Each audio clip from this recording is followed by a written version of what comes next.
कोई तो ऐसा डिपार्टमेंट होगा जिसकी कंप्यूटर की कट ऑफ बहुत कम जाएगी। कोई तो ऐसा डिपार्टमेंट होगा जहां पर टाइपिंग सिर्फ क्वालिफाई करना मांगा गया होगा। क्या इतने ढेर सारे बच्चे 390 में से 300 नंबर लाकर भी सिर्फ कंप्यूटर की वजह से जॉब से रुक जाएंगे? क्या टाइपिंग सिर्फ क्वालिफाई करके ही कोई ऐसा डिपार्टमेंट नहीं है जहां पर एक जॉब पक्की की जा सकती है? 2400 ग्रेड पे हो, 2800 ग्रेड पे हो, 4200 ग्रेड पे या 4600 ग्रेड पे हो, इससे फ़र्क नहीं पड़ता। क्या इन 37,000 में से कोई भी ऐसा डिपार्टमेंट नहीं है जहां पर वैकेंसी ढेर सारी हो और ना तो CPT मांगा हो और ना आपका DEST मांगा हो? नमस्कार दोस्तों, ऐसे ही ढेर सारे प्रश्नों का उत्तर देने के लिए मैं हाजिर हूँ। बने रहिए मेरे साथ। मैं आपको बताऊंगा कि ऐसे कौन कौन से डिपार्टमेंट हैं जहां पर ना CPT की आवश्यकता है और ना ही आपकी कंप्यूटर की वहाँ हाई कट ऑफ जाने वाली है, बस आपको क्वालिफाई करना है।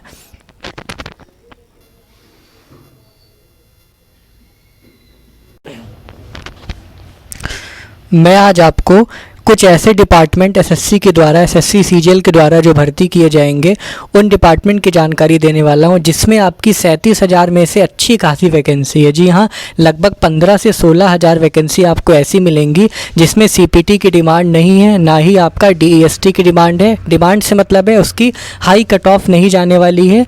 बस आपको मिनिमम क्वालिफाइंग मार्क्स जो स्टैंडर्ड सेट किए गए हैं SSC की ओर से, उसको आपको क्वालिफाई करना है, जिसमें कि बहुत सारे बच्चे सिर्फ क्वालिफाई करे हुए हैं। जी हाँ, और ये डिपार्टमेंट जो मैं आपको बताने जा रहा हूँ ये आपको बहुत मदद करेंगे जब आप पोस्ट प्रेफरेंस फॉर्म भरेंगे CGL का, जो कि बहुत जल्द आने वाला है, क्योंकि लगभग 1 महीने हो चुके हैं SSC CGL mains paper conduct कराए हुए। तो किसी भी समय आप देख पाएंगे पोस्ट प्रेफरेंस फॉर्म, उसके बाद ही आपका फाइनल रिजल्ट आने की संभावना है। ठीक है दोस्तों, एक चीज़ और मैं बताऊँ आपको कि जितनी भी नॉन CPT और नॉन DEST पोस्ट हैं वो हाई ग्रेड पे की हैं। तो अगर कोई ऐसा लड़का है जैसा कि मैं हूँ, मेरे 390 में से 293 मार्क्स बन रहे हैं, OBC कैंडिडेट हूँ, बट प्रॉब्लम ये कंप्यूटर में जस्ट मैं क्वालिफाइड हूँ, मेरे मार्क्स ओनली 19 बन रहे हैं और टाइपिंग में भी मेरे 1776 की हुए हैं, 1776 की स्ट्रोक हुए हैं, और उसमें से भी मान लेता हूँ कि 1700 तो सही होंगे ही। जी हाँ, उतनी मैंने सही किया है।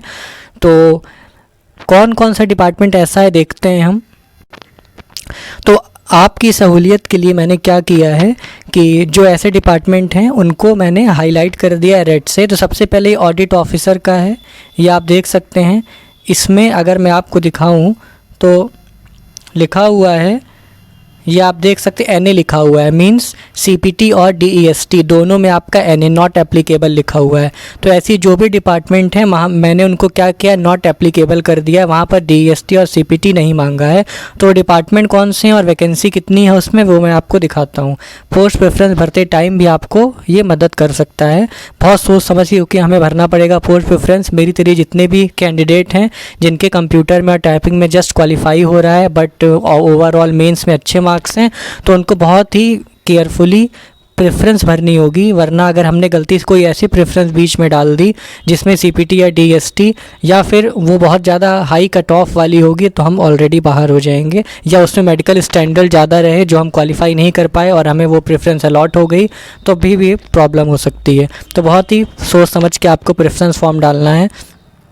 तो पहला मैं दिखाऊँ ये ऑडिटर्स के लिए है। उसके बाद मेन जो है वो ministry of railway assistant section officer की ASO की है, और आपको अगर मैं आपको वैकेंसी दिखाऊं तो 86 वैकेंसी है इसमें।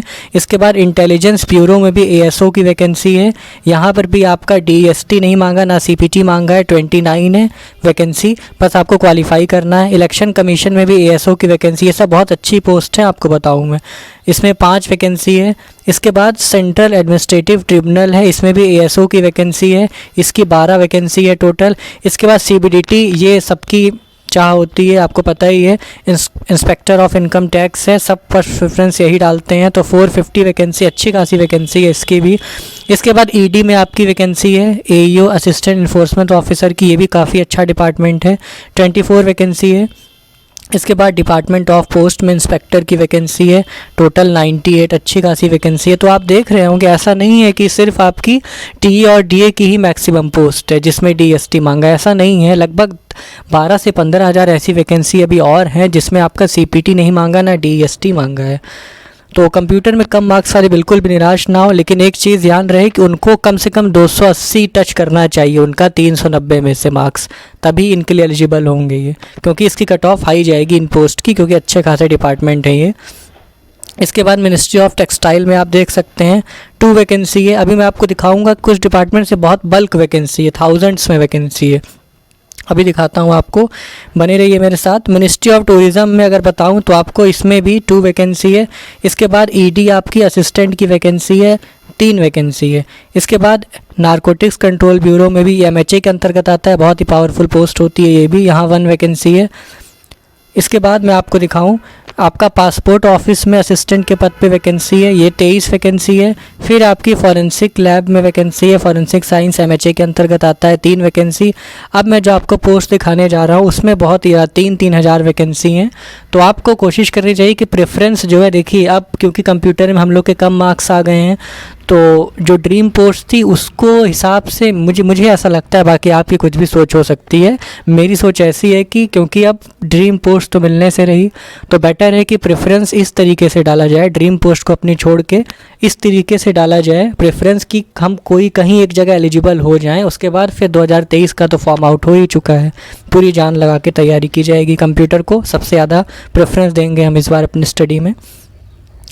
दोस्तों आपसे कहूँगा कि वीडियो को सब्सक्राइब ज़रूर करिएगा, थोड़ी सी वर्क किया है मैंने, तो अप्रिशिएट करिएगा उस वर्क को, अगर पसंद आए सब्सक्राइब करके जाइएगा।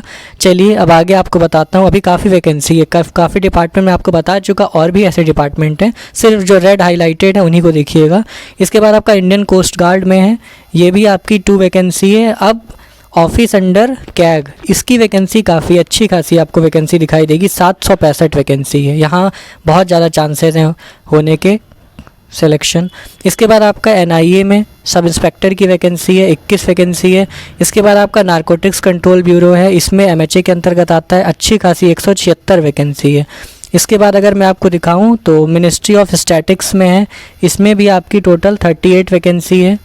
इसके बाद अगर मैं आपको नेक्स्ट दिखाऊं तो ऑडिटर की वैकेंसी है, फिर से कैग ऑफिस में, ये बहुत ज़्यादा है, 2295, जी हाँ लगभग 2300 वैकेंसी है इसमें, तो बल्क में वैकेंसी है, इसी की मैं बात कर रहा था। इसके बाद नेशनल टेक्निकल रिसर्च ऑर्गेनाइजेशन में ऑडिटर की 2 वैकेंसी है। इसके बाद नेक्स्ट मैं आपको बताऊं कि फिर से कैग की वैकेंसी है, डिपार्टमेंट वही है बट पोस्ट अलग अलग हैं, कोई ग्रुप बी कोई ग्रुप सी।